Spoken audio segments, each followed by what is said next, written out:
Well, hello, all you little lovely chickadees. I'm Jason. Well, hello. This is Strictly Ballroom, babies.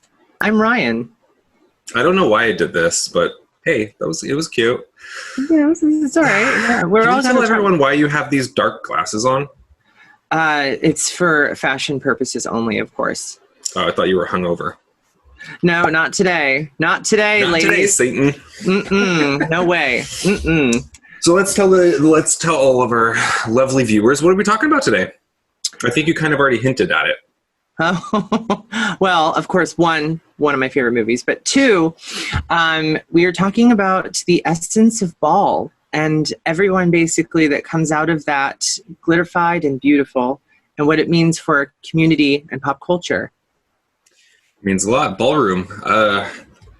Episode is Well Hello Ball, and that's what we're talking about. We're talking about the whole culture of ballroom and how it's influenced drag and how it's influenced our community as a whole. And our style, walking down the streets, strutting our asses down that pavement and hitting it with our greatest of boots. Okay. But mainly, though, the main thing is, though, I'm thinking, though, is how has drag pushed the boundaries to be the Pantheon of now? Well, how has it evolved? Just look at ball culture from, I know it slowly started in, the late 70s, went through all of, the 80s, got really popular towards the end of the 80s and then into the 90s. Oh, yeah. I always love to say, too, because it got really hit the Pantheon of now when, of course, a certain iconic blonde with ambition hit it hard at the number one of the charts with Vogue, perhaps. I hate that pun, but cute. But no, totally. She brought it back. I mean, it started with Benny Ninja. He was, of course, the leader of the ballroom culture at one point. He was the one that started this whole voguing thing. And of course, Madonna brought it back and just made it mainstream. Brought it to a completely different level. There were all of these soccer moms voguing. But she exposed this ballroom culture to the masses, and it was something that nobody else in the world was doing. And a method of dance. Yeah. Expression. A whole kind of way of moving your body, and also just how men can move their bodies and how they could be free on the dance floor and move to those beats. Oh God, it was such a fabulous moment. Well, that's the thing too, is as you say, moving to the beats, that I think the one special thing about that too is that you didn't even have to really have a beat for you to move through this whole voguing thing, because you could just snake and it was just you had this movement. It wasn't really part of a beat, which was great. But it also heightened drag culture in itself. Mm-hmm. Even going back and looking at Pose. Pose is the perfect example. That and the new show Legendary. All these shows are celebrating this, and you're seeing where drag really started to pick up and really started to gain traction. Oh, absolutely. Yeah. And not to mention, I see too, is that drag was starting to really elevate, especially in the 80s as things kind of continued and grew. The music was so on point, the style, the pads, the extravagance, the glitter, all of the bejeweling, the hair was bigger, the makeup was more intense. I always think too, Grace Jones was such a legendary inspiration for makeup, especially in drag, with how all of it would just kind of go into the temple. Yeah. And to your point with that is with Pose, which by the way, I was binge watching to the max last night. Oh no, I binge watched the entire second season. I think I had completed it in 3 or 4 nights. Insane. I was watching the second season for the second time, and it was just it's an era I've always wanted to be a part of. I wish I could go back time in my time machine and just have a really... Oh, you have one of those? Well, it's in the shop right now. Oh. I had a little too much fun in 1979, and you know what? I barely got back. Well, that explains the dark shades. Oh, are you calling me out, bitch? You don't know. I didn't just arrive back from 1979 last night. Okay,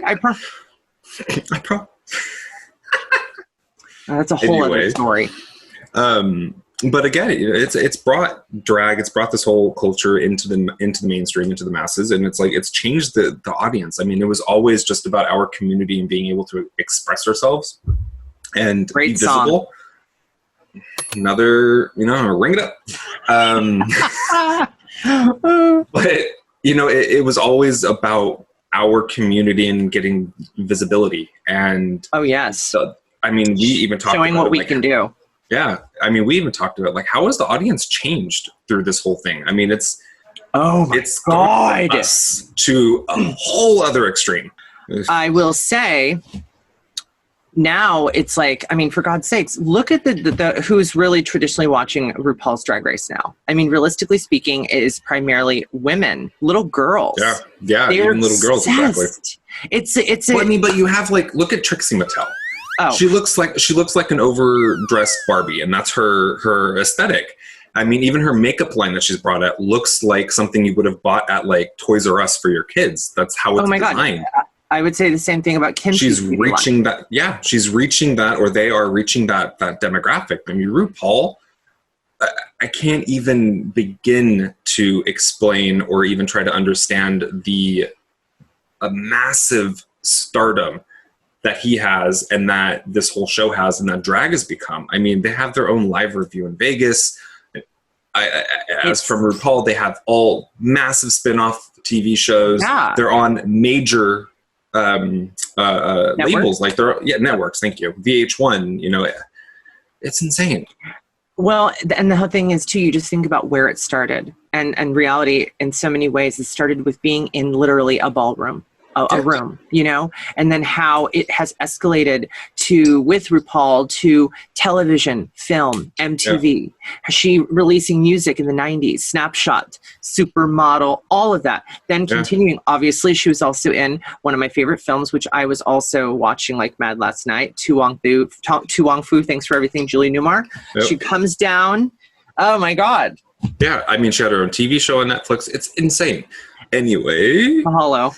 I swear to God, Anyway has turned into my Mahalo. I don't know what's happening there, but okay. I'm telling you, it's like if it's not Anyway, it's sure, it's Yup. I mean, you've become a one yourself. If it's you've become a walking hillbilly. I mean, what's your drag name? Anyway. Anyway. Oh, come to the stage anyway. Come through anyway. I love it. That's actually good. Do it. Okay. Let's not get obscene, bitch. Anyway. Anyway sounds like such a cunt. I love her.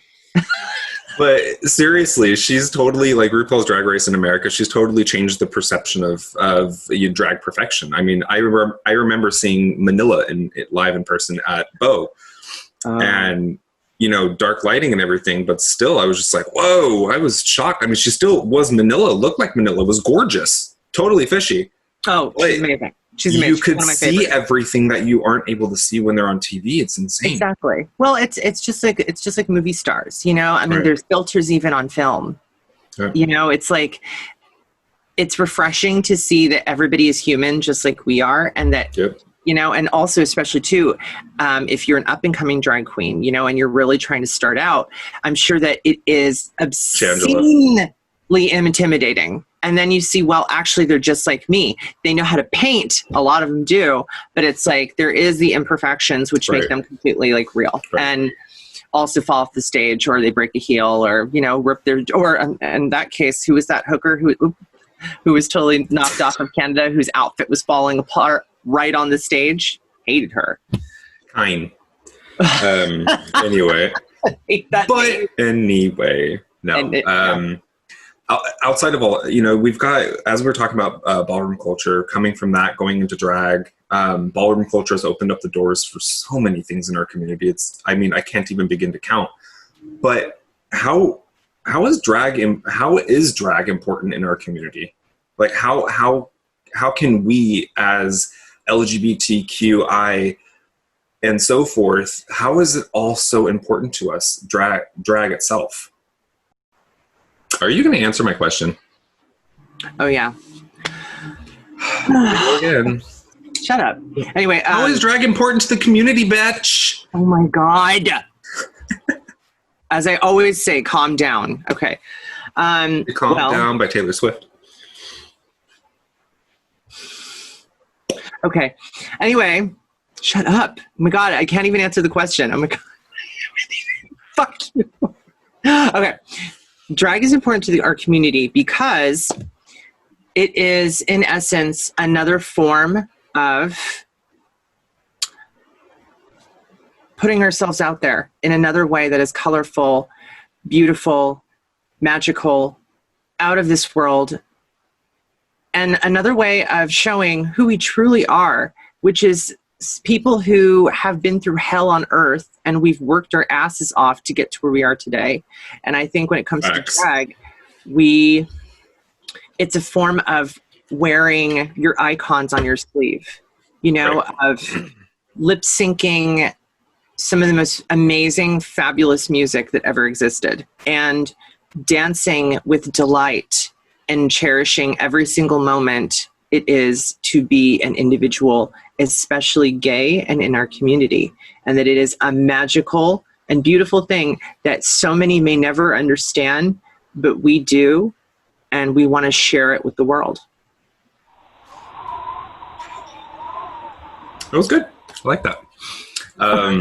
Thanks. Thank you. No, you're right. I mean, it is. For me, it's like it's another form of expression. It's another form of, as I said before, with the popularity and everything that's happened with drag, it's come a long way, and it is extra visibility for us as a community to come out and showcase our talents.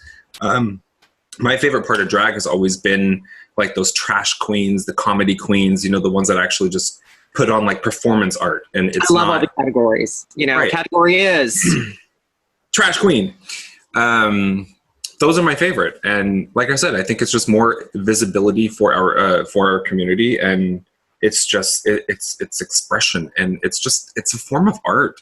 I mean, it is art. It's not a form of art. It is art. And also it showcases the diversity of our community as well. No, you know, totally. Literally every color of the rainbow. And then also so forth, the, how someone personifies drag in their own way. And I think that is what's cool. Because to your point, all those different categories, you know, everyone has a feeling of where they belong. And, no and there's space for everyone. Exactly. It's like we're all under one umbrella, a really fabulous one with glitter and unicorns dancing on it. But, you know, it's like, yeah, fabulous. But we also wanted to ask our viewers something too.